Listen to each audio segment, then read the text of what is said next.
Bismillahirrahmanirrahim. Assalamualaikum warahmatullahi wabarakatuh.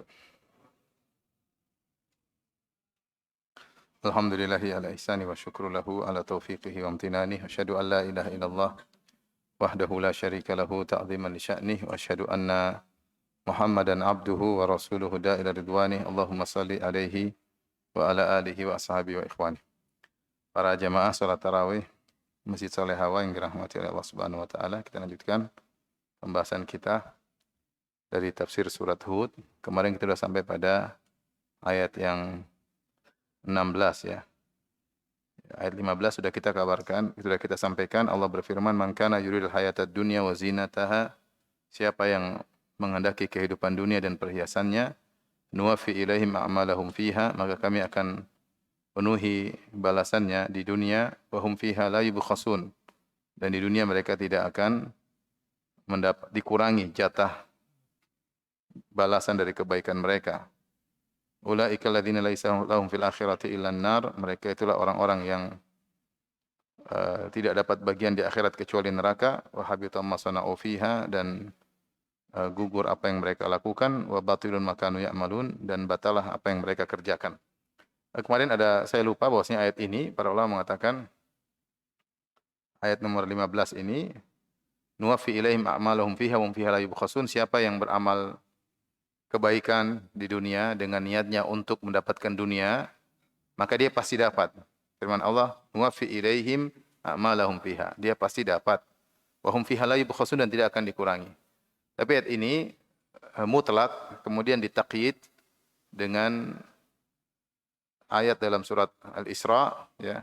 Allah berfirman, "Man kana yuridul ajilata ajjalna lahu fiha ma nasya'u liman nurid." Barang siapa yang ingin perkara yang disegerakan, yaitu balasan yang disegerakan, maksudnya kenikmatan dunia dengan amal solehnya, dia ingin dapatkan kenikmatan dunia, ajjalna lahu fiha ma nasya'u liman nurid. Maka kami akan segerakan tujuan duniawinya tersebut kepada yang kami kehendaki. Kepada yang kami kehendaki. Liman nurid. Artinya apa? Kata para ulama, ayat ini muqayyad, menunjukkan bahwasanya tidak semua orang yang beramal soleh pingin dapat dunia, dia pasti dapat dunia. Tidak selalu. Memang biasanya dapat. Sebagaimana saya jelaskan kemarin, bagaimana orang yang riya pingin diakui, dia dapat. Bagaimana orang-orang kafir ingin hartanya lebih banyak dengan bersedekah, Allah berikan. Namun tidak selalu demikian. Tidak selalu demikian. Terkadang ada orang yang beramal soleh, niatnya untuk dapat dunia, dia tidak dapatkan. Dan itu juga banyak terjadi. Seperti sebagian orang yang mungkin dia melakukan pencitraan, terkadang dia berhasil dengan pencitraan tersebut, terkadang ketahuan pencitraannya, sehingga tidak dapat. Ya. Jadi merugi kalau kita beramal soleh dengan niat duniawi, bisa jadi dapat, bisa jadi enggak dapat. Kalaupun kita dapat, maka di akhirat kita tidak dapat apa-apa. Jadi ayat dalam surat Hud ayat 15 ini ditakyid dengan surat Al-Isra ayat 18. Ayat 18. Baik, kita lanjutkan pada ayat ke-17 ya. Allah Subhanahu wa taala berfirman, "Afaman kana 'ala bayyinatin min rabbih." Apakah orang-orang kafir tadi yang mencari kenikmatan dunia, apakah sama dengan orang-orang yang ala bayyinatin min rabbi, yang berada di atas bukti yang nyata dari Allah Subhanahu wa taala, wa yatluhu syahidum minhu, kemudian diikuti pula oleh saksi darinya ya, dari Allah Subhanahu wa taala. Wa min qablihi kitabu Musa imama wa rahmah. Kemudian juga ada saksi yang lain, yaitu kitabnya Nabi Musa alaihissalam, maksudnya Taurat, yang merupakan pedoman, imam, petunjuk, dan juga rahmat. Ulaika yu'minuna bih, mereka itu orang-orang yang beriman kepada Al-Quran. Wa may yakfur bihi minal ahzabi fannaru maw'iduh. Siapa yang kufur kepada Al-Quran dari golongan-golongan yang ada yang kufur kepada Al-Quran, fannaru maw'iduh, maka neraka adalah tempat ancaman baginya, dijanjikan untuknya. Fala taku fi miryatin min. maka janganlah engkau ragu terhadap Al-Quran itu. Innahul haqqu min rabbik, sungguhnya Al-Quran itu adalah kebenaran dari Rabbmu. Walakinna aktsaran nasi la yu'minun, akan tapi kebanyakan manusia tidak beriman. Apa maksud ayat ini? Ayat ini maksudnya, setelah Allah menyebutkan tentang orang-orang kafir yang mereka tidak berbuat kebaikan kecuali hanya ingin mencari duniawi, maka Allah bandingkan. Dan itu metode dalam Al-Quran sering Allah menyebutkan dua hal yang kontradiktif. Allah sebut neraka, Allah sebut surga. Allah sebut penghuni neraka, Allah sebutkan ciri-ciri penghuni surga. Sering demikian. Di antaranya sini Allah sebutkan tentang ciri-ciri orang kafir yang orientasinya dunia dengan orang-orang beriman yang mereka orientasinya akhirat. Orientasinya akhirat dan mereka di atas petunjuk. Jadi Allah mengatakan afaman kana ala bayyinah. Apakah orang yang di atas petunjuk, ini apa namanya? Jawabannya, apakah orang di atas petunjuk sama dengan mereka yang sebelum yang kita sebutkan bahwasanya mereka orientasinya dunia? Tentunya jawabannya tidak sama. Ya, tentunya jawabannya tidak sama. Ini pertanyaan tapi pengingkaran, namanya istifham ingkari. Allah bertanya untuk mengingkari bahwasanya dua hal ini tidak sama. Seperti firman Allah Subhanahu wa taala, afaman kana mu'minan kaman kana fasiqan la yastawun. Apakah sama antara orang beriman dengan orang fasik? Jelas tidak sama, ya. Jelas tidak sama. Ini juga, apakah orang yang orientasinya dunia dengan orientasi akhirat? Tentu tidak sama. Nah, sekarang Allah sebutkan tentang orang-orang beriman yang orientasinya akhirat. Allah mengatakan afaman kana ala bayyinah. Apakah orang yang di atas bayyinah? Bayyinah di sini khilaf yang panjang di kalangan para ulama, ya. Ada yang mengatakan bayyinah maksudnya Al-Qur'an. Ada yang mengatakan bayyinah maksudnya adalah fitrah, ya. Dalil-dalil akli yang menunjukkan adanya Tuhan. Ada yang mengatakan bayyinah maksudnya adalah iman, ya. Iman kepada Allah Subhanahu wa taala berbeda dengan orang yang tidak beriman, ya. Afaman kana bayyinah secara bahasa Arab artinya petunjuk, bayyinah. Ya, bayyinah, ada yang mengatakan bayyin maksudnya petunjuk, kemudian ditambah ta lil mubalaghah, dan di sini bayyinatin nakirah li ta'zim, tankir li ta'zim. Ini sering dalam Al-Qur'an Allah menyebutkan dengan bentuk nakirah, bayyinatin dalam rangka untuk pengagungan, ya. Seperti sabda Nabi sallallahu alaihi wasallam misalnya, man yuridillahu bihi khairan yufaqihu fid din. Siapa yang Allah ingin baginya khairan, kebaikan, di sini tanwin maksudnya li ta'zim, kebaikan yang besar. Siapa yang Allah inginkan bagi dia kebaikan yang besar, Allah buat dia faqih tentang agama, bukan kebaikan biasa. Ya. Seperti kita sudah jelaskan di awal surat, ya, kitabun uhkimat ayatuh, kitabun ditanwin, kitab yang agung. Jadi terkadang Allah menyebutkan suatu tanwin dalam bentuk tanwin itu untuk pengagungan. Ini metode usul bahasa Arab. Afaman kana ala bayyinatin, apakah orang di atas petunjuk yang besar? Ini ada khilaf tadi saya katakan.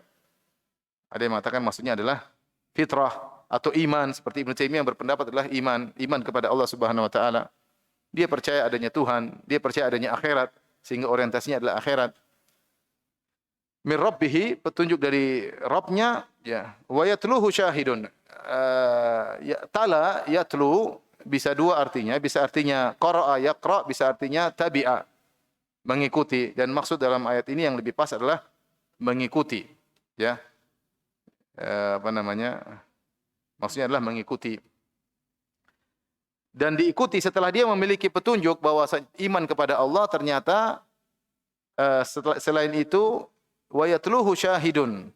Kemudian ada syahid, penguat yang membuat dia semakin percaya kepada Allah Subhanahu wa taala. Syahid di sini juga ada khilaf. Ada yang mengatakan kalau bayyinah diartikan Al-Qur'an, syahid maksudnya Muhammad sallallahu alaihi wasallam, ada yang mengatakan Jibril. Intinya Allah sedang menjelaskan bahwasanya orang ini di atas petunjuk, dan petunjuk tersebut sangat kuat karena disusul dengan berbagai macam saksi-saksi. Saksi pertama wa yatluhu syahidun, ya, dan diikuti oleh saksi yang pertama. Ada yang mengatakan saksi maksudnya Al-Qur'an. Al-Qur'an adalah saksi yang menguatkan imannya. Minhu, dari Allah Subhanahu wa taala. Kemudian saksi berikutnya wa min qablihi kitabu Musa. Dan saksi sebelumnya, sebelum Al-Qur'an ada lagi saksi yang lain, yaitu sebelum Al-Qur'an adalah Taurat. Taurat, kitabu Musa, karena dalam Taurat disebutkan akan benarnya Al-Qur'an dan benarnya Nabi Muhammad sallallahu alaihi wasallam. Ini enggak ada anus ya, kalau ada saya bisa jelasin ya. Tapi intinya di keimanan orang tersebut disusul dengan berbagai macam bukti.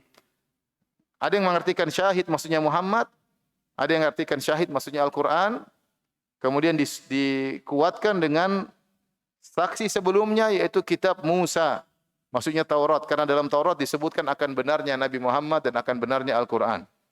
Imaman wa rahmah, yang kitab Nabi Musa adalah petunjuk, imaman, ya, maksudnya pedoman, kembali lagi menggunakan tanwin, maksudnya petunjuk yang luar biasa, wa rahmat, dan rahmat bagi pemeluknya. Ya. Kemudian Allah berkata, ulaika yu'minuna bih, mereka itulah orang-orang yang beriman kepada Al-Quran. Di sini disebutkan kitab Musa, jadi saksi bahwasanya orang yang beriman di atas kebenaran banyak. Pertama, dia punya fitrah, bayinah, dia punya fitrah bahwasanya Islam itu benar, tauhid itu benar. Setiap fitrah manusia menuju kepada tauhid, tidak ada yang berhak disembah kecuali pencipta alam semesta. Kemudian didukung dengan Al-Quran. Al-Quran yang dia baca dari Al-Quran membenarkan tentang tauhid. Benarkan tentang apa? Tauhid. Kemudian ternyata itu juga sudah disebutkan sebelumnya. Al-Quran juga sudah dibenarkan oleh Taurat sebelumnya. Kenapa tidak disebut Injil? Kenapa cuma disebutkan Taurat? Kitab Musa, bukan Kitab Isa. Bukankah dalam Injil juga disebut tentang Nabi Muhammad SAW? Benar, dalam Injil dan Taurat juga disebutkan tentang Nabi Muhammad SAW. Maka sebenarnya mengatakan karena pertama, Taurat disepakati oleh dua ahlul kitab, baik Yahudi maupun Nasara. Adapun kalau Injil, orang-orang Nasara yang beriman, orang-orang Yahudi tidak beriman kepada Injil. Nah, kalau kita buka Bible, Bible ada perjanjian lama, perjanjian baru. Perjanjian lama itu yang 5 surat pertama namanya Taurat, kemudian ada tambahan-tambahan. Kemudian perjanjian baru ada Injil-Injil ya. Jadi, kenapa disebut Kitab Musa? Karena Taurat disepakati kebenarannya oleh dua pemeluk agama, baik Nasara maupun Yahudi. Sebab yang kedua, karena Taurat adalah asal, Injil hanyalah pelengkap. Oleh karenanya, Injil hanyalah merubah sebagian dari hukum Taurat. Kata Nabi Isa alaihissalam, "Wali uhilla lakum ba'dalladzi hurrima alaikum." Aku datang dengan Injil untuk menghalalkan sebagian perkara yang diharamkan oleh kalian sebelumnya di Taurat. Pada asalnya, hukum yang dibawa oleh Nabi Isa sama dengan hukum Taurat. Dan seluruh nabi-nabi Israel semuanya ikut Taurat. Semuanya. Mau Ayub, mau Zakaria, mau Yahya, alaihimussalam. Ya. Semuanya mengikuti Taurat. Termasuk Nabi Isa. Daud alaihissalam, ya. Sulaiman, semuanya ikut Taurat. Ya. Adapun Nabi Daud dengan Zabur, disebutkan Zabur bukanlah kitab yang merubah hukum Taurat, tetapi Zabur isinya pujian-pujian kepada Allah. Zabur itu isinya apa? Pujian-pujian kepada Allah, bukan tentang hukum. Hukum cuma ada pada Taurat. Nah, yang ada perubahan terhadap hukum Taurat adalah Injil. Nabi Isa merubah sebagian hukum Taurat. Sebagian dalam Al-Quran Allah mengatakan, Nabi Isa berkata, "Wali uhilla lakum ba'dalladzi hurrima 'alaikum," dan aku menghalalkan sebagian perkara yang diharamkan bagi kalian. Jadi Nabi Isa datang membawa keringanan. Nah, gara-gara Nabi Isa memansuhkan sebagian hukum Taurat, maka orang Yahudi tidak beriman kepada Nabi Isa. Mereka protes. Kata mereka namanya Taurat enggak boleh mansuh. Tidak boleh mansuh. Maka mereka kufur kepada Nabi Isa di antara sebabnya. Karena Nabi Isa merubah sebagian hukum apa? Taurat. Ya. Oleh karenanya disebut kitab Musa, tidak disebut kitab Isa. Dua sebab tadi disebutkan. Yang pertama karena Nabi Musa, Taurat diimani oleh dua agama, Yahudi maupun Nasara. Yang kedua, Taurat adalah asal. Ya. Injil hanyalah sekedar perubah sedikit dan Zabur hanyalah pelengkap. Zabur hanyalah pelengkap. Yang menjadi hukum asal pedoman bagi Bani Israel adalah kitab Taurat. Makanya disebutkan di sini adalah Taurat. Demikian juga dalam ayat yang lain seperti ketika para jin mendengar bacaan Nabi Muhammad SAW. Nabi Muhammad SAW baca Al-Quran, solat malam didengar oleh para jin. Inna sami'na kitaban unzila min ba'di Musa. Kata para jin, kami mendengar suatu kitab suci, ya, diturunkan setelah Nabi Musa. Dia tidak mengatakan setelah Nabi Isa. Padahal kan secara sejarah Musa, Isa baru Muhammad SAW. Tapi yang memang santer terkenal adalah Nabi Musa. Lagi pula Nabi Isa alaihissalam hidupnya cuma sebentar dan pengikutnya tidak banyak ketika itu. Pengikutnya tidak banyak ya. Yang tersebar Yahudi. Tersebar adalah Yahudi. Makanya para jin ketika mendengar mereka mengatakan inna sami'na kitaban unzila min ba'di Musa, bukan min ba'di Isa. Kami mendengar suatu kitab suci yang dibaca yang diturunkan setelah Nabi Musa, bukan Nabi Isa. Kemudian juga Waraqah bin Naufal. ketika Nabi Muhammad SAW, padahal dia Nasrani, Waraqah bin Naufal Nasrani, tapi dia bertauhid. Ketika Nabi Muhammad SAW turun dari Gua Hira, kemudian Nabi Muhammad SAW menjelaskan tentang apa yang dia alami, itu datang malaikat Jibril memeluknya, kemudian menyuruh baca Iqra dan seterusnya. Dia mengatakan, "Hadzan namus alladzi unzila ala Musa." Ini adalah membawa rahasia, maksudnya Jibril alaihissalam yang pernah Allah turunkan kepada Nabi Musa. Dia tidak sebut Nabi Isa, padahal dia Nasrani. Padahal dia mana? Nasrani. Karena tadi sebab yang disebutkan dua, Nabi Musa disepakati oleh ahlul kitab, Yahudi dan Nasrani.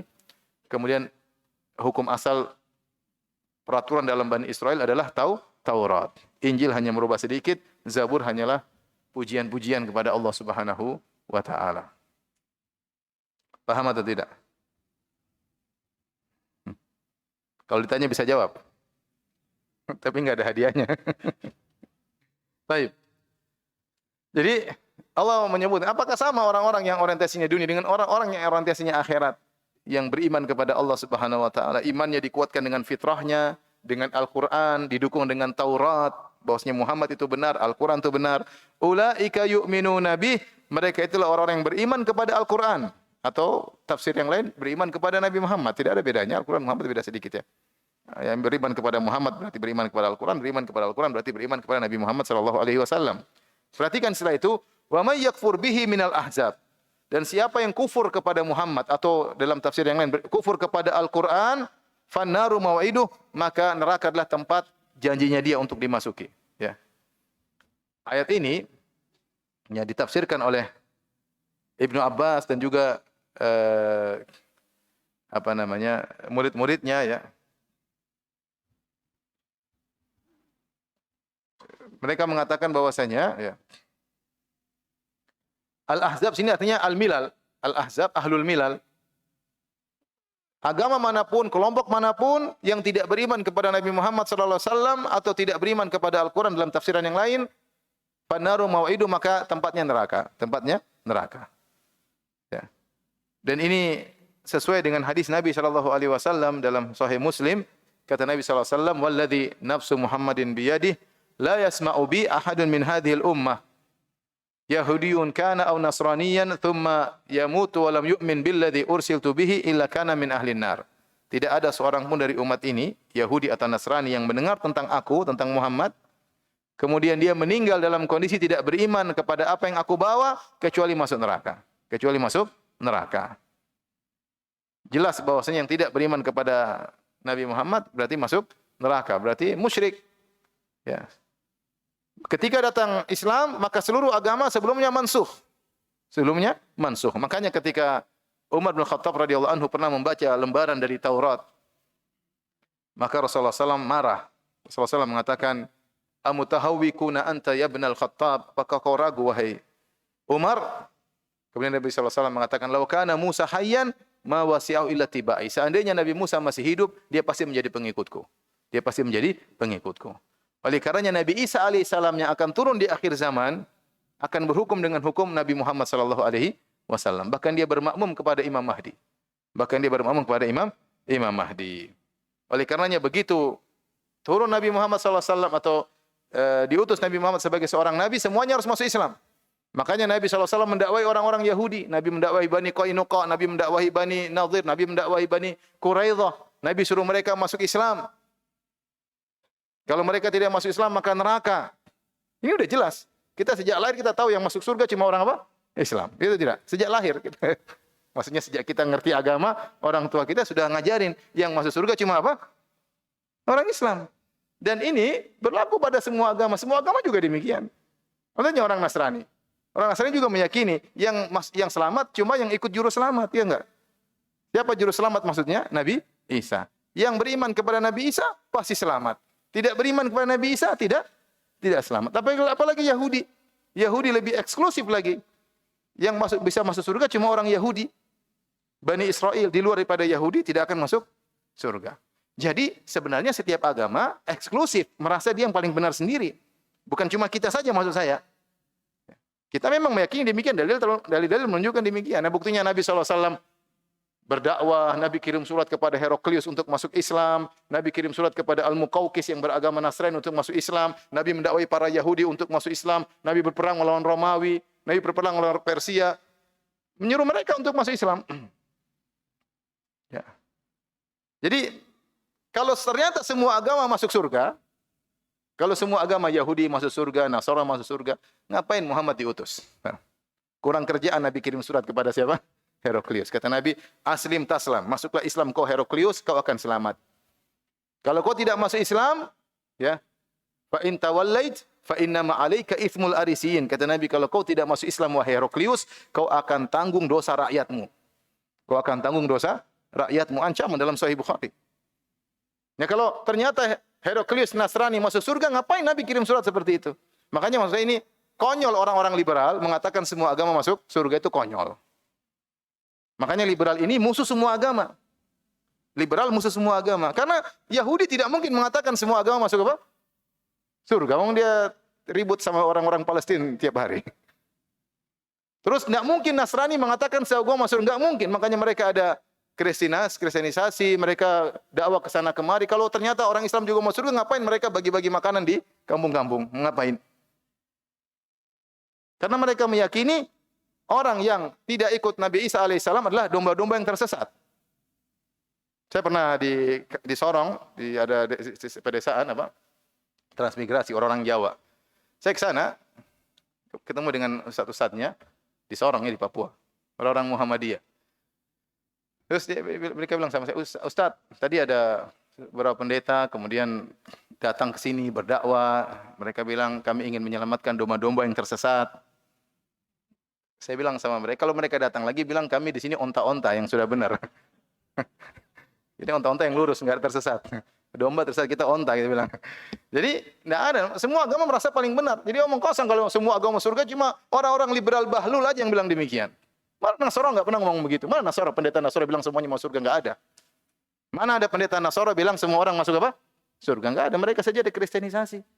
Ketika mereka ada kristenisasi, berarti mereka meyakini ada domba-domba yang tersesat. Itu syiar mereka. Yesus juru selamat.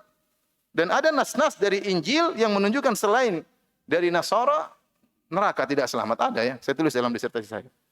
Jadi maksud saya, bukan cuma kita yang meyakini semua hanya Islam yang masuk surga, agama lain juga demikian. Di antara dalilnya ini, kata Allah Subhanahu wa taala, "Wa may yakfur bihi minal ahzabi fan-naru maw'iduh." Kelompok-kelompok yang kufur kepada Al-Quran, maka tempatnya neraka. Kata Allah Subhanahu wa ta'ala. Nah, ayat seperti ini, seperti ayat yang lain. Wa may yabtaghi ghairal islami dinan fala yuqbala minhu wa huwa fil akhirati minal khasirin. Siapa yang mencari agama lain selain Islam, maka tidak akan diterima dan tempatnya adalah di neraka jahanam. Kita bagaimana menyamakan Islam dengan yang Islam adalah agama yang mengesahkan Tuhan. Tuhan Maha Esa, tidak beranak, tidak punya pasangan, tidak berbilang, ya. Kemudian mau disamakan dengan agama lain yang mengatakan Tuhan punya anak, yang mengatakan Tuhan 3 sama dengan 1. Ada dewa ini, dewa anu, enggak, kita bilang tidak sama. Kita Esa yang sesungguhnya. Tuhan kita Tuhan yang Esa, yang berhak disembah hanyalah pencipta alam semesta. Kita enggak mungkin nyembah Nabi Muhammad. Sebagaimana kata Abu Bakar, "Man kana yubudu Muhammad fa inna Muhammadan qad mat." Siapa yang menyembah Muhammad, Muhammad telah meninggal. Selesai. Yang bisa mati tidak berhak disembah. Nabi Muhammad mati, Nabi Isa mati, Nabi Musa mati, tidak berhak disembah. Ya, kalau lagi mati Tuhan gimana? Repot kan? Mau disembah, yang disembah lagi mati. Meskipun mati cuma 3 hari. Repot. Ya. Yang mati tidak berhak disembah. Makanya kata Abu Bakar, "Man kana yu'budu Muhammadan fa inna Muhammadan qad mat." Siapa yang menyembah Muhammad, Muhammad sudah mati. Wa man kana ya'budullah fa innallaha hayyun la yamut. Siapa yang menyembah Allah, Allah adalah Maha hidup dan tidak akan mati. Jadi siapapun, agama manapun yang mendengar tentang Nabi Muhammad, kemudian tidak beriman, maka dia masuk neraka. Lain halnya dengan orang-orang yang tidak pernah dengar tentang Islam sama sekali. Makanya Nabi mengatakan, man kana la yasma'u bi ahadun min hadhil ummah. Tidak ada yang mendengar tentang aku seorang pun dari umat ini. Kalau ada yang tidak pernah dengar, misalnya di pedalaman, tidak pernah dengar tentang Islam sama sekali, kemudian dia hidup, kemudian dia meninggal, maka orang seperti ini akan diuji oleh Allah pada hari kiamat kelak. Dia agamanya bukan agama Islam, tetapi kita tidak memvonisnya di neraka karena dia tidak pernah mendengar tentang Islam. Tapi orang yang sudah pernah dengar tentang Islam, sudah tahu tentang Islam, kemudian dia tidak mau beriman, ini diancam pasti masuk neraka, pasti masuk neraka. Oleh karena dalam satu hadis Rasulullah SAW pernah menyuruh seorang Arab Badui atau seorang untuk Nabi berkata, "Haitsu ma mararta bi qabri kafirin fabashshirhu bin nar." Kapan kau lewat kuburan orang kafir, beri kabar bahwasanya selamat masuk neraka. Sampai sahabat ini capek mengamalkan apa? Perintah Nabi. Lewat selamat masuk neraka. Selamat masuk neraka. Setiap lewat kuburan disuruh sampaikan selamat masuk apa? Neraka. Ini hukum asal orang kafir masuk neraka. Hukum asal orang kafir kalau meninggal dalam kondisi kafir, hukum asalnya masuk neraka, kecuali orang-orang yang tinggal di pedalaman yang tidak pernah dengar sama sekali tentang apa? Islam. Maka mereka, kita bilang mereka sebenarnya dalam hadis yang hasan, bahwasanya mereka akan diuji dengan ujian tersendiri oleh Allah pada hari kiamat kelak. Fala taku fi miryatin min, maka janganlah engkau ragu tentang Al-Qur'an, innahul haqqu min rabbik. Sungguhnya Al-Quran adalah kebenaran dari Rabbmu, walakinna aktsaran nasi la yu'minun, akan tapi kebanyakan manusia tidak beriman. Ya. Jadi ikhwan, ketika kita membahas tentang masalah keyakinan kita, ya, bukan berarti ini bertentangan toleransi. Toleransi babnya sendiri. Kita toleransi dengan agama lain, kita biarkan mereka jalankan ibadah, itu urusan lain. Tapi meyakini kita sendiri yang masuk surga itu wajib. Makanya Nabi SAW di awal kedatangan ke kota Madinah, Rasulullah SAW membuat namanya Wathiqatul Madinah. Piagam Madinah. Di situ Rasulullah SAW mengatur tentang hukum-hukum terkait dengan warga negara. Karena dalam kota Madinah ada orang-orang Yahudi. Mereka kerjasama, toleransi. Bahkan dalam perjanjian, kalau ada musuh dari luar, maka kita kerjasama melawan musuh tersebut. Tidak boleh ada yang berkhianat membantu musuh. Tanda tangan Nabi dengan orang Yahudi. Tapi bukan berarti Nabi bilang, kamu kalau masuk surga juga. Enggak, Nabi tetap dakwai mereka. Jadi toleransi lain, masalah keyakinan lain sendiri ya. Kita toleransi dengan orang Nasrani toleransi dengan kita. Masing-masing punya keyakinan. Nasrani meyakini dia pasti masuk surga. Selain Nasrani neraka, kita juga demikian. Jadi toleransi tidak mengharuskan kita harus membuang akidah kita. Sebagaimana mereka juga tidak buang akidah mereka. Jadi saya katakan, orang liberal ini inginnya menyatukan semuanya, tapi ternyata dia musuh bersama. Dia sebenarnya musuh apa? Bersama. Semua agama tidak setuju dengan dia. Agama manapun. Antum lihat dimanapun ada orang masuk Islam, dikucilkan atau tidak? Dikucilkan atau tidak? Dikucilkan. Nah, kalau semuanya masuk surga, harusnya silakan masuk surganya. Tidak apa-apa, mesti juga masuk surga nama. Tapi banyak, artinya hukum asal masyarakat eksklusif. Setiap penganut agama merasa dia yang paling benar. Makanya kalau ada yang keluar dari agamanya, dia pasti dikucilkan, dimusuhi. Yang menunjukkan dia tidak ridho. Dia tidak apa? Ridho. Kemudian datang orang-orang bahlul, orang liberal mengatakan semua agama masuk apa? Surga. Kita bilang kalau semua agama masuk surga, Nabi Muhammad kurang kerjaan, dakwah sana sini. Paham? Kurang kerjaan dakwah, semuanya masuk surga, ngapain Nabi Muhammad SAW berdakwah? Para sahabat juga kurang kerjaan. Al-Quran, Allah turunkan Al-Quran juga kurang kerjaan, enggak ada faedah. Semuanya masuk surga. Taib, kata Allah Subhanahu wa taala, "Innahu al-haqqu min rabbik walakinna aktsaran nasi la yu'minun." Ya. Fala taku fi miryatin min, jangan kau ragu terhadap Al-Qur'an itu, ya. Fala taku fi miryatin minhu. Di sini minhu ada yang mengartikan jangan kau ragu bahwasanya Al-Qur'an turun dari Allah, dan jangan kau ragu bahwasanya yang kafir kepada Al-Qur'an masuk neraka. Ya. Dua hal yang Nabi dilarang untuk meragukannya. Pertama, jangan ragu kalau Al-Quran turun dari Allah. Yang kedua, jangan ragu siapa yang kafir kepada Al-Quran, tidak percaya kepada Al-Quran, pasti masuk neraka. Ya. Taib. Kemudian, walakinna aktsara nasi la yu'minun, akan tapi kebanyakan manusia tidak beriman kepada Nabi sallallahu alaihi wasallam, atau tidak beriman kepada Al-Quran. Kenapa tidak beriman? Mungkin karena kejahilan, enggak ngerti. Kenapa tidak beriman? Terkadang karena taklid buta, ngekor sama ulamanya, pemimpin-pemimpinnya, sehingga tidak beriman kepada Al-Quran, tidak beriman kepada Nabi Muhammad SAW. Atau sudah tahu kebenaran, tapi istikbaran, sombong, juhud, mengingkari. Padahal dia tahu sudah benar, karena ada kepentingan dunia. Sebagaimana yang dilakukan oleh Heraklius. Heraklius ketika datang surat dari Nabi SAW, kemudian dia panggil Abu Sufyan, dia tanya tentang sifat-sifat Nabi, maka dia sudah tahu Nabi itu benar. Maka dia mengatakan, nabimu itu akan menguasai tahtaku. Kalau dia datang, aku akan mencuci kakinya. Aku akan berkhidmat kepada Nabi tersebut.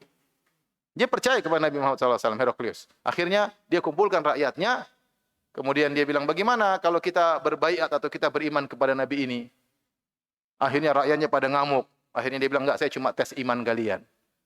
Padahal sebenarnya ngajak, kalau rakyatnya mau dia pasti masuk Islam. Tapi karena dia rakyatnya memberontak, tidak mau, dia tidak ingin jabatannya hilang, maka akhirnya dia tetap kufur kepada Allah Subhanahu wa taala. Ini contoh orang yang tidak mau beriman, bukan tidak tahu, tapi karena ada kepentingan duniawi. Karena ada kepentingan apa? Duniawi. Takut jabatannya hilang seperti Heraklius, ya. Wallahu a'lam, mungkin itulah sebabnya ketika Rasulullah SAW perang Tabuk, dia tidak datang. Rasulullah kan waktu perang Tabuk, Rasulullah SAW tahun ke-9 Hijriah, Rasulullah SAW bawa pasukan banyak menuju ke Tabuk, namun pasukan Heraklius nggak datang-datang. Bisa jadi karena Heraklius takut, mungkin bisa jadi karena ini dia tahu ini Nabi beneran, ya. Baik, kita lanjutkan. Kata Allah Subhanahu wa taala, ayat berikutnya ayat 18, "Wa man azlamu mimman iftara 'ala Allahi kadziba." Dan siapa yang lebih zalim dari orang yang berdosa atas nama Allah Subhanahu wa taala. Ulaika yu'raduna 'ala rabbihim. Mereka itulah orang-orang yang akan dihadapkan di hadapan Rabb mereka, dipaparkan di hadapan Rabb mereka, wa yaqulul asyhadu haula'i alladziina kadzabu 'ala rabbihim. Kemudian para saksi pada hari kiamat kelak akan berkata, haula'i alladziina kadzabu 'ala rabbihim. Inilah orang-orang yang dulu berdosa atas nama Rabb mereka. Ala la'natullahi 'alal zalimin. Ingatlah kutukan Allah, laknat kepada orang-orang yang zalim.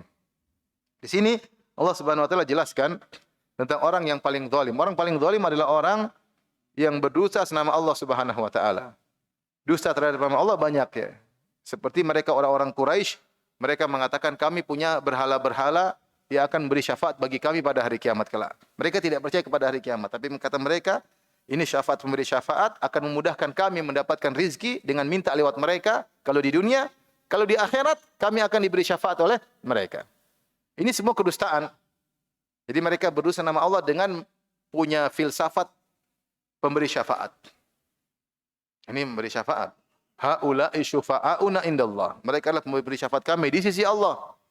Ya. Ma na'buduhum illa liyuqarribuna ilallahi zulfa. Kata mereka lagi, tidaklah kami menyembah berhala-berhala ini kecuali untuk mendekatkan kami kepada Allah sedekat-dekatnya. Dan Ar-Razi punya perkataan yang indah dalam tafsirnya tentang hal ini. Bahwasanya orang-orang datang ke kuburan, minta kepada kuburan, keyakinan mereka seperti orang-orang musyrikin zaman dahulu. Orang musyrikin dahulu ketika menyembah berhala-berhala, meyakini dengan menyembah berhala-berhala tersebut akan mudah sampai permintaan mereka kepada Allah sebagaimana orang-orang yang menyembah kuburan. Ar-Razi saya nukil dalam Syarah Rukun Iman, ya. Bagaimana dia mengatakan demikian, orang-orang yang ke kuburan ini juga punya syubhat sama seperti orang-orang musyrikin Arab dahulu, meyakini kalau menyembah penghuni-penghuni kubur tadi, keinginan dunia mereka dimudahkan, ya, dimudahkan. Oleh karenanya, syubhat yang ada dulu sampai sekarang sama saja. Ketika ditanya kepada orang, minta kepada Ahmad Badawi, seperti di YouTube ada, saya lihat bagaimana sebagian wanita kemudian menangis-nangis di kuburan Syekh Ahmad Badawi. Dia mengatakan, ya Syekhul Arab, wahai gurunya atau syekhnya orang-orang Arab, ya, Ishfili ibni, sembuhkanlah putraku, mudahkanlah urusanku. Minta kepada penghuni kubur. Nyata-nyata, ya. Ini bukan dongeng, ini nyata-nyata. Ya. Nyata-nyata. Kemarin saya ketemu dengan ponakannya Syekh pas saya ke Madinah. Saya punya teman, ponakannya Syekh Saleh Suhaimi, hafizahullah, pengajar di Masjid Nabawi. Dia cerita, Syekh Saleh Suhaimi pernah cerita sama dia, pernah dia naik bis, Syekh Saleh Suhaimi, pengajar di Masjid Nabawi, gurunya Syekh Abdul Razak, ya, hafizahullah ta'ala. Cerita, dia pernah naik bis, kemudian di daerah Mesir kalau tidak salah, ya, ketika dia masih muda, tahu-tahu bis tersebut goyang, kecelakaan, semua. Tidak ada yang mengatakan, ya Allah, satu sebut ini, satu sebut anu, sebut wali-walinya. Dalam bis itu ketakutan semuanya. Nyebut inilah, nyebut wali ini, nyebut wali anu, nyebut wali anu. Tidak menyebut Allah Subhanahu wa ta'ala. Ini bukan hal yang kejadian. Mungkin mudah-mudahan Indonesia tidak ada. Mudah-mudahan Indonesia tidak. Tapi di luar negeri sana ada. Di YouTube ada, ya. Bagaimana mereka kuburan minta-minta kepada lebih khusyuk di kuburan daripada di masjid. Lebih khusyuk di kuburan daripada jadilah kuburan-kuburan sebagai dibuat kubah-kubah saingan bagi masjid-masjid. Sampai sebagian mereka kalau ke kuburan ada salat tahiyat kuburan ya. 2 rakaat sebelum subhanallah. Jadi mereka lebih khusyuk di kuburan daripada di masjid. Sampai kalau ada ke masjid, ada kuburan wali sangat ramai. Kalau tidak ada kuburannya tidak ramai. Tidak ramai. Ya. Berarti bukan Allah yang mereka tuju tapi apa? Wali-wali tersebut. Nah ini bahaya kadang-kadang mereka punya syubhat, kata mereka kami banyak dosa kalau kami minta langsung. Kalau kita ketemu raja, kita ini siapa? Tidak ada kedudukannya sama sekali. Kita lewat menteri, nanti menterinya sampaikan. Kalau kita langsung ke raja, raja tidak bakalan dengar. Kita ini siapa? Ya. Ya demikian juga kalau kita minta sama Allah, jangan langsung ke Allah, lewatlah orang-orang dekat dengan Allah Subhanahu Wa Taala. Tentu ini kias yang tidak benar. Karena Allah lebih sayang kepada kita daripada ibu kita sendiri. Paham? Kalau raja tidak kenal kita, jelas. Benar, kalau kamu raja nggak bisa langsung. Kamu harus lewat menteri-menterinya. Tapi kalau Allah, wa idza sa'alaka ibadi anni fa inni qarib, kalau ujibu da'wata da'i idza da'an, kalau mereka bertanya kepada engkau tentang aku, katakanlah aku sangat dekat, aku mengabulkan doa orang yang mohon kepadaku. Tinggal kita sujud, berbisik-bisik minta kepada Allah, Allah langsung dengar. Ya, Allah Maha sayang. Wallahu arhamu bi ibadi min hadi bi waladi. Allah lebih sayang kepada hamba-hambanya daripada seorang ibu terhadap anaknya. Kalau raja benar, kamu harus lewat menteri. Kalau Allah tidak, langsung sama Allah Subhanahu wa taala. Tidak perlu lewat wali-wali yang sudah meninggal dunia. Yang pertama, yang kedua, coba kalau antum bayangkan, orang kalau misalnya mau ketemu presiden, saya tidak bisa ketemu, saya lewat menterinya. Ketika saya lewat menterinya, saya ngemisnya kepada presiden atau ngemisnya kepada menteri? Ini sama antum. Saya kalau mau ketemu presiden, tapi saya tahu nggak bisa ketemu presiden. Akhirnya saya harus lewat apa? Menteri. Ketika saya harus ketemu presiden, saya merengek-rengeknya kepada presiden langsung atau kepada menteri? Pada menterinya. Karena saya bilang, Pak, temukan saya dong Pak, ayo Pak, ayo. Karena saya tahu ketika menteri bilang, oke, saya bisa ketemu. Jadi di situ hati saya tergantung bukan kepada presiden, tapi gantung kepada siapa? Menteri. Ini bahayanya di sini. Seorang ketika di kuburan, dia minta kepada wali, hatinya kepada wali, bukan kepada Allah. Hatinya kepada apa? Wali. Itu syirik yang samar. Hati-hati. Ya, hati-hati. Hanya tawakalnya bukan kepada Allah, tawakalnya kepada mayat. Tawakalnya kepada mayat. Kita kembali istitrat aja. Intinya di antara bentuk kedustaan orang-orang musyrikin yang Allah mengatakan waman adzlamu mimman iftara 'ala Allahi kadziban. Siapa yang lebih parah kedustaannya daripada lebih zalim daripada orang yang berdusta atas nama Allah, di antaranya kedustaan mereka. Mereka mengatakan kami punya syafaat, pemberi syafaat, syufa'a yang akan membantu kami di dunia dengan mudah dikabulkannya doa, dan di akhirat mereka akan menolong kami. Ini kedustaan yang paling besar. Dan kita tahu dusta atas nama Allah tentu paling berbahaya. Dusta atas nama Nabi juga sangat berbahaya. Tidak sama dengan dusta atas nama manusia yang lain. Makanya kalau dusta kepada Nabi, Nabi mengatakan, "Man kadzaba alayya muta'ammidan falyatabawa maq'adahu minan nar." Siapa yang berdosa atas namaku, siapkan kaplingnya di neraka. Ya. Ini Nabi SAW. Makanya banyak orang pendusta, mendustakan hadis-hadis palsu. Nabi bilang pada hadis palsu. Ketika ditanya, kamu jangan dusta atas nama Nabi. Kata mereka, kami berdusta untuk Nabi, demi Nabi. Makanya kami bikin hadis palsu, supaya orang rajin ke masjid, supaya orang begini, supaya orang bertakwa. Dibuatlah hadis-hadis palsu. Ya. Nggak boleh. Ya. Nggak boleh. Bilang Nabi bilang begini, ternyata tidak, siapkan kaplingmu di neraka. Maka tidak boleh berdosa atas nama Nabi dan tidak boleh ikut menyebarkan hadis-hadis palsu. Kalau tahu hadis palsu tidak boleh disebarkan.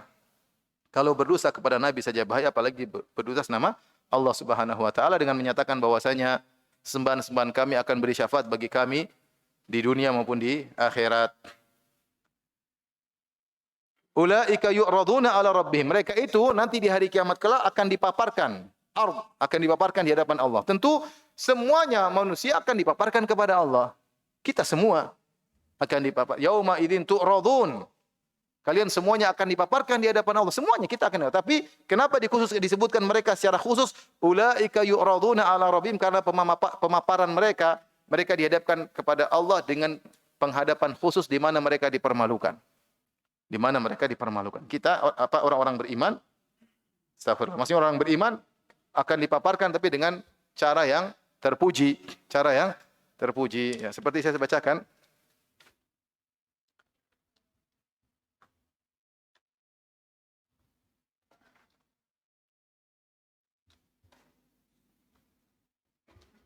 Dari hadis Ibnu Umar radhiyallahu taala anhu.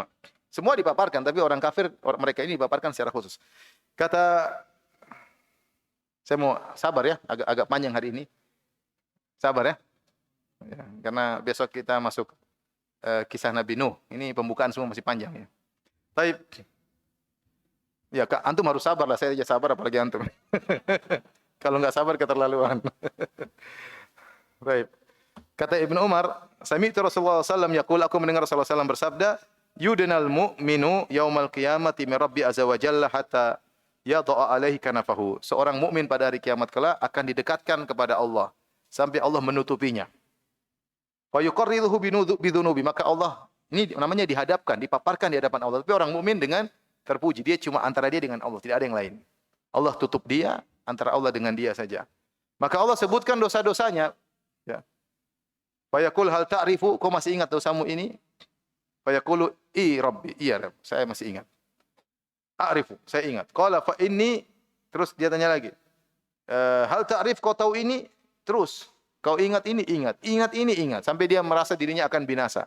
Karena dosa-dosanya dibongkar oleh Allah Subhanahu wa taala. Maka ketika dia merasa dirinya akan binasa, Allah mengatakan qad satartuha 'alaika fid dunya. Waktu dunia aku nutup ini dosa-dosamu, enggak ada yang tahu. Cuma aku yang tahu. Wa inni aghfiruha lakal yaum, dan hari ini aku akan ampuni engkau. Hari ini Allah sempurnakan kebaikannya, di dunia Allah tutup, di akhirat Allah ampuni dosa-dosanya.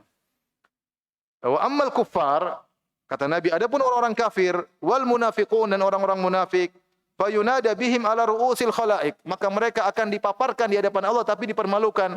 Disebut nama mereka di hadapan khalayak. Haula illadzina kadzabu ala Allah, mereka adalah orang berdusta nama Allah Subhanahu wa taala. Jadi kita semua dipaparkan, tapi Allah menyebutkan pemaparan khusus orang-orang para pendusta ini karena mereka dipaparkan dengan kehinaan. Ulaika yu'raduna ala rabbihim, mereka akan dipaparkan di hadapan Rabb mereka, wa yaqulul asyhad, dan para saksi akan berkata yang akan mempermalukan mereka. Haula illadzina kadzabu ala rabbihim, mereka inilah orang-orang yang telah berdosa nama Rabb mereka. Siapa asyhad? Asyhad jamak dari syahid. Syahid jamaknya asyhad, seperti sahib, ashab. Ya. Sahib, ashab, ya. Maka berkatalah para saksi-saksi tersebut, ada yang mengatakan para saksi adalah maksudnya para malaikat. Ada yang mengatakan para nabi, ada yang mengatakan orang-orang beriman, semuanya mengatakan dipermalukan. Inilah orang mereka, inilah orangnya yang dulu berdosa atas nama Allah Subhanahu wa taala. Inilah orang munafik itu, inilah orang kafir, dipermalukan di hadapan khalayak.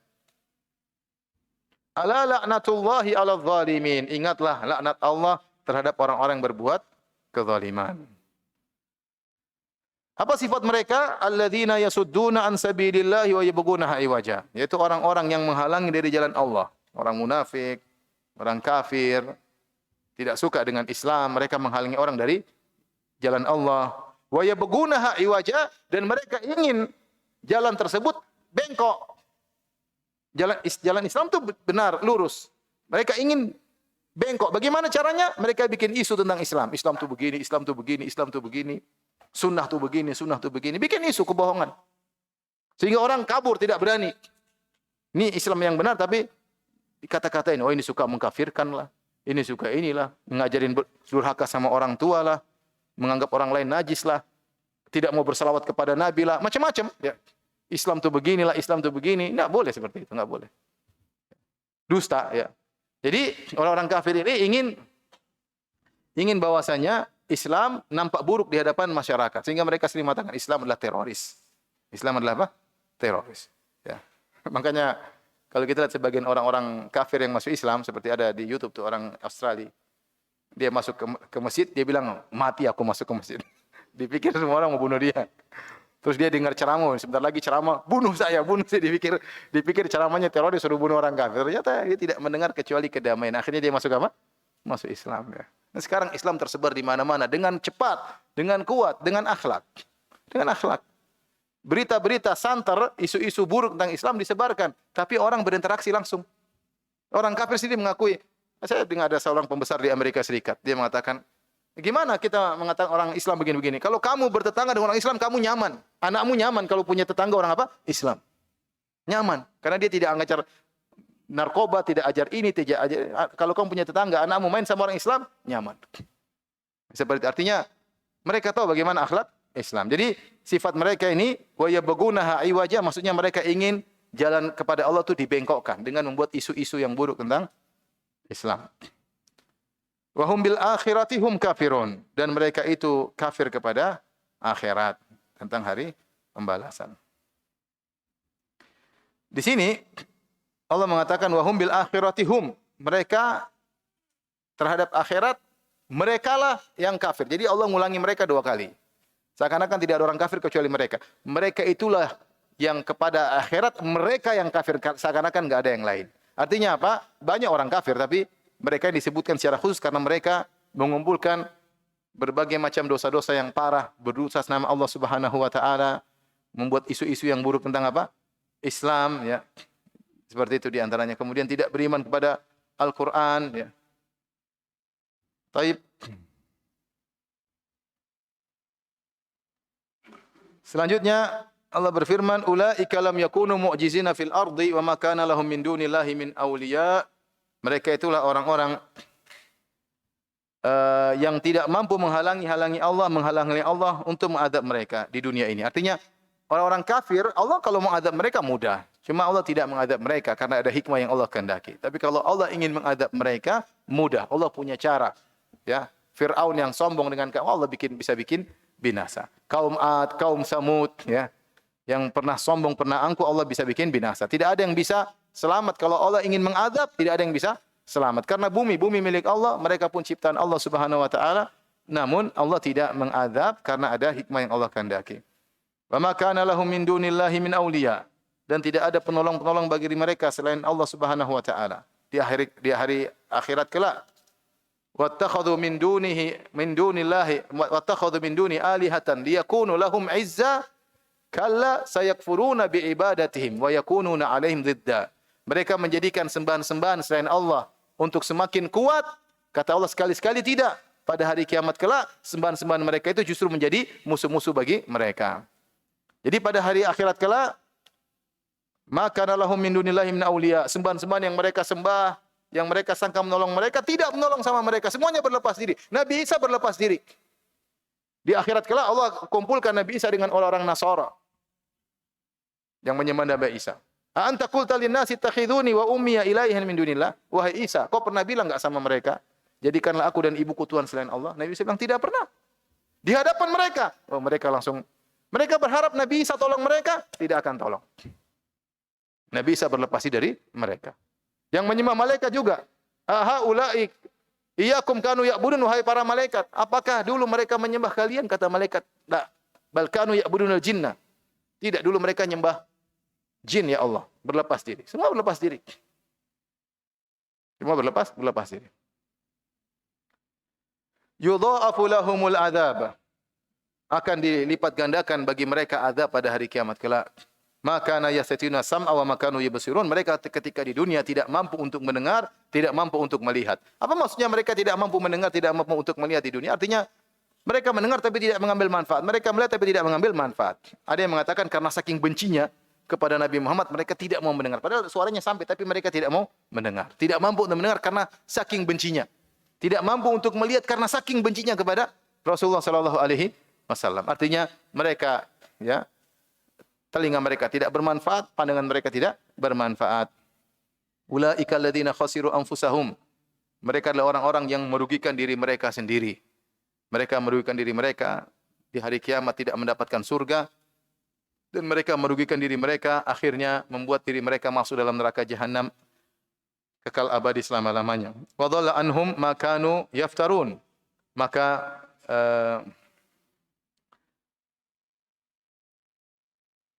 Maka hilanglah atau sesatlah apa yang dulu mereka buat-buat, maksudnya sembahan-sembahan yang mereka sembah tersebut tidak bermanfaat di akhirat kelak. La jarama annahum fil akhirati humul akhsarun. Ini kata para ulama kesimpulan dari cerita Allah.